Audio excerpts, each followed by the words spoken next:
Well, we're back, and we have with us at the table none other than Councilman Johnny Dodd. Welcome, Councilman Dodd. Thank you, thank you. Listen, Councilman Dodd, we know you're involved in a lot of things in the community, in the city of Jackson, and in the county.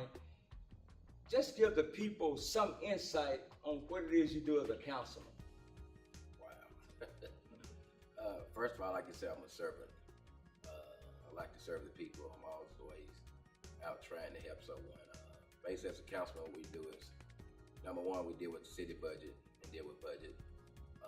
But me, I want to look at myself as I want to work for the community. I'm always trying to do something to make our community better, working within the community. So you say you're a servant. That falls right in line with what God's people should be about. On our Boys to Men's conference that we're coming up in September, what is it as a servant of the community that you think the community should do in order to help boys to become men? I think what we got to do is men go back into our community and take a stand and build that foundation back that we once had. Right now, I think the foundation that you had back in the days don't have that foundation. Our families are not together like they need to be. It's going to take unifying our community and unifying the family to be one again. Okay, that's good, that's good. So we as a community need to get back to the basics. Back to the basics. And back to the basics means we gotta get our morals and standards back up. So how do we project our standards as men to boys? I think as men, we're going to have to be fathers instead of being friends to our sons. Good point. We're going to have to be a father and take a stand. More so lead like we should be the leaders of our families. Right now, you have men that's out wearing saggy pants. They shouldn't be wearing saggy pants. Men dressing like they're teenagers. But it's more so show a man, get their work ethic back like it needs to be. Show them how to work. Also showing them how to treat women. Right now, we should be opening doors for our women. I think, and our kids are watching us. Yes. Our men are watching you. Right. Yes. So a lot of times you realize, I got a son that's 26 years old. He see what his dad is doing. So he's gonna be model out me being a good man, or he's gonna model me being a man in the streets. So I want to be a role model to my son and to other men. I have when I worked at the Boys and Girls Club, I had a young man, he's doing great with his son right now. He tells me all the time, Mr. Johnny, you gave me the blueprint where you treated your son. Okay. So, Lady T, do you have anything about when it comes to women? Not when it comes to women, other than as we had our last Boys to Men's conference, it was brought up how we have to stop being so negative towards our men, stand up and try to be more humbling ourselves more and being more submissive. And that's something as women we haven't been taught enough of. So when you say submissive, we automatically think we're being on some type of plantation or something. We're not. That's something we just said, we're not going to do that. I'm not going to be submissive. But I do have a question to you, Councilman Dodd. At the last conference, you said that if your son had to pack up and move to Florida, he's 26 years old, you're going to jump up and you're going to help your son move. And you see now with our men and the young guys, they don't do anything for us. So if I was to say, I need a role model to set before people of how was it coming up being a father to a young man, hasn't been in any trouble. If your son decides to move to Florida, you're going to jump up and make sure he moved down there. Everything's going good. How was that coming up with? Did you attend every game he had? Where were you in his life as he was coming up? Were you right there on every important occasion that pertained to your son? Well, I can go all the way back to when my son was born.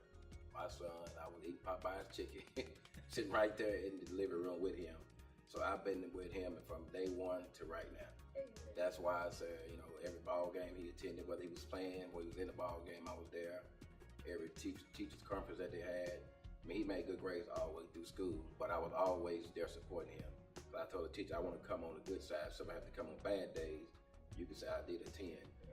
So whatever he moved to, Daddy gonna be there.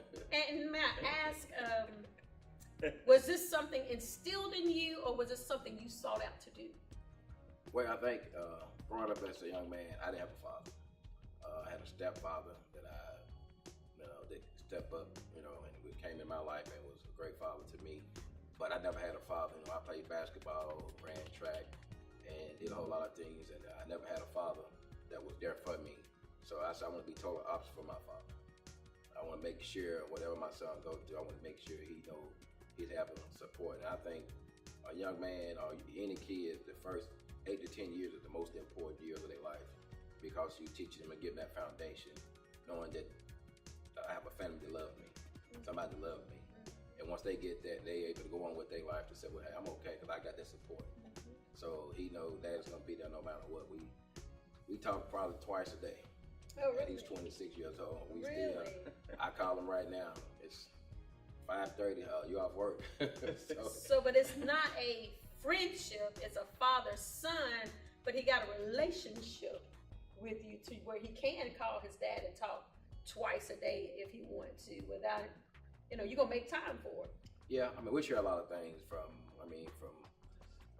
what type of rims I'm gonna put on my car. I want to get his opinion. What type of clothes I'm gonna wear. He tell Daddy, they don't look good, Daddy. So we have a great bond of relationship, but he able to talk to me about anything. So I think that's what I mean. I'm missing. You don't have a relationship where your son or your daughter is able to come to you and talk to you about anything. So we're able to share anything. And I think once you get that bond, when you talk to your son, that voice, you know it. It's like the mother instinct y'all got. Once I got that bond, I know when I call him, I talk to him, it's that tone of voice. Okay, what's wrong?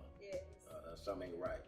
So I try to make sure we just keep that bond, that we're able to support each other. Yes, it ain't nothing like, and I know that's a broken verb, but ain't nothing like a good understanding to have with your son. And I know Pastor Barnett has the same kind of bond with his son, but it's amazing. And we was talking about today how when a father's in the house or when a father's around, a lot of women, and I am guilty of this, you ain't got to have a man. Your man don't have to be there, but it makes a major difference when you have a man, a father, not just a man, but having a father. And I can truly say that I've seen I'm like, look at this young man here. Not that you're that young, but how you can just really say, that's my child. I'm proud of my son. Haven't been to jail. Hasn't had to go to make funeral arrangements. You've done awesome. Very awesome. Councilman Dodd could have used that excuse like a lot of men use, didn't have a father. He didn't use that absent father as an excuse not to be the best father he could be. And I think that's great. And I can vouch for him. I've seen him for years, and I know he is a good father to his son. That he's not just blowing smoke, ladies and gentlemen. He's a good father to his son, and he's a instrumental part, and that's great. And I commend you for that on live TV, behind the scenes. I commend you for it, and that makes you one of the greatest leaders that we have in the city of Jackson, Madison County. I would like to say to any other parent who have not been doing that in the past, being the perfect dad, not that you've been perfect on all of it, what would you tell someone who have not to start doing as of today?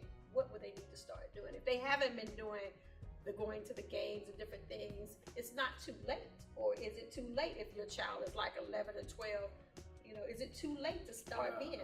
It's never too late. I mean, I have a slogan that I live by: regardless of your past, your future has a clean slate. Yeah. And I've talked to a young man that called me about his father. Like I said, I try to be a role model to a lot of young men, been fathers, brothers, whatever, to a lot of young men. But I think just building that relationship, giving that opportunity to open the doors back up, going to your son. I mean, you got to be a big man. Go to him and apologize if you think you did something. So I think we have to just go out and reach out to our young men, because it's never too late. I mean, right now everybody like, well, we can't save these 20, 25-year-old men. Yes, you can. Yes, you can. They won't help. Yes. They're crying for help. They're doing some of the things they're doing because I think just the opportunity just going and reaching out to them. I mean, I tell people it's okay to tell your son, another man, that you love him. Yes. And I think that's what we're not doing. Let kids know, because he's a man, you're a man. You can't hug him. You can't you know, tell him you love him. Right. And I think once our kids and young men know that my father do love me, he really do care about me. Yes. So I think once we show that love and then just spending time with him. Yeah, but you know, as a lot of us, we don't believe in the saying "I love you." You know, it's like making you feel like a wimp or less of a man. We're not only just with your sons, but we don't let our daughters know how much we love them. And our family, we were brought up, but we tell you, I love you, I love you, I love you. We say that so often, and we really mean it, but you don't see that with a lot of family members telling each other just how much, you know, they love each other. So that is very strong, and just letting people know how much you really love them, especially your children, so that they won't have to grow up and think that, you know, I don't know whether my dad really loved me or not. I don't know whether my mom really loved me or not. Yeah, but I think it's coming from a real close family. Every family will have their problems, but I mean, I had a real good family coming up, and I don't know if Pastor Bryce know this, but Jewel was always at my ball game. That's one thing I can look up, and Jewel was at my ball game, supporting me 100%. You know, so it's this family that was, you know, immediate family was always there supporting me, and I appreciate that, knowing that it was part of my family. When my father was there, he was always coming. I could look up, and he was always there at some of my ball games. So that's why I say, you know, you gotta just find a role model. A man don't have to be your father, Right. but another man can pick up and be a father to our young men in the community. Right. And I think it's so instrumental, and I know they're gonna tell us to wrap it up.